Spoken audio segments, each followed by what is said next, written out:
ప్రపంచవ్యాప్తంగా కోట్లాది మందిని ఆధ్యాత్మిక మార్గం వైపు నడిపించిన ఒక పుస్తకముంది. ఆ పుస్తకాన్ని చదివిన తర్వాత చాలా మంది జీవితాలే మారిపోయాయని చెబుతారు. ఆటోబయోగ్రఫీ ఆఫ్ ఎ యోగి. ఈరోజు ఆ మహోన్నత గ్రంథంలోని కథను మనం ఒక ప్రయాణంలా అనుభవిద్దాం. బాల్యం. జనవరి 1893 గోరఖ్పూర్ నగరంలో ఒక బాలుడు జన్మించాడు. అతని పేరు ముకుంద లాల్ ఘోష్. ఈ బాలుడే తరువాత ప్రపంచానికి పరమహంస యోగానందగా పరిచయం అయ్యాడు. ముకుంద సాధారణ బాలుడు కాదు. ఇతర పిల్లలు ఆటలలో మునిగిపోతే అతని మనసు దేవుడు, ధ్యానం, యోగుల వైపు ఆకర్షితమయ్యేది. అతని తల్లిదండ్రులు మహాయోగి లాహిరి మహాశయ భక్తులు.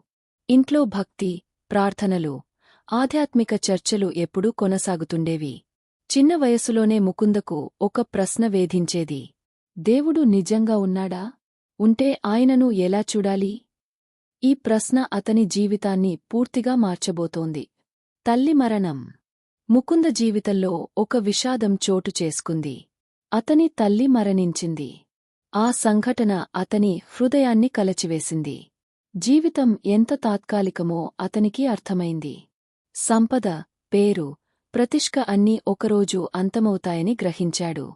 అప్పటినుంచి అతని సంకల్పం మరింత బలపడింది.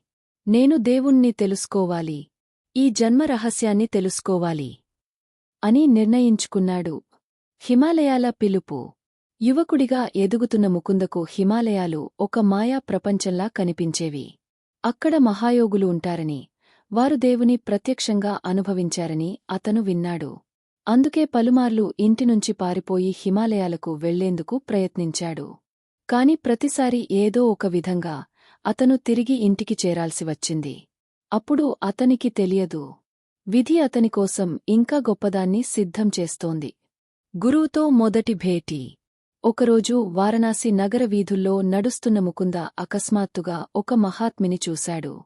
ఆ క్షణం కాలమే ఆగిపోయినట్లయింది. ఆ మహాత్మి కళ్లలో అపారమైన జ్ఞానం, ప్రేమ, శాంతి కనిపించాయి. శ్రీయుక్త స్వోగేరే. ముకుంద హృదయం వెంటనే చెప్పింది, ఇదే నా గురువు. శ్రీయుక్తేశ్వర్ కూడా చిరునవ్వుతో, చివరకు వచ్చావు నా బిడ్డా అన్నట్లు స్వాగతించారు. అనేక జన్మల అనుబంధం మళ్లీ కలిసిన క్షణంలా అది అనిపించింది. గురువు శిక్షణ. గురువును పొందడం సులభం. కాని గురువు వద్ద శిక్షణ పొందడం అంత సులభం కాదు. శ్రీయుక్తేశ్వర్ చాలా క్రమశిక్షణ గల గురువు. ఆయన ముకుందలోని అహంకారాన్ని, బలహీనతలను ఒక్కొక్కటిగా తొలగించారు. ధ్యానం అంటే కేవలం కళ్ళు మూసుకుని కూర్చోవడం కాదని, నిజమైన ధ్యానం అంటే మనస్సుపై పూర్తి ఆధిపత్యం సాధించడం అని బోధించారు.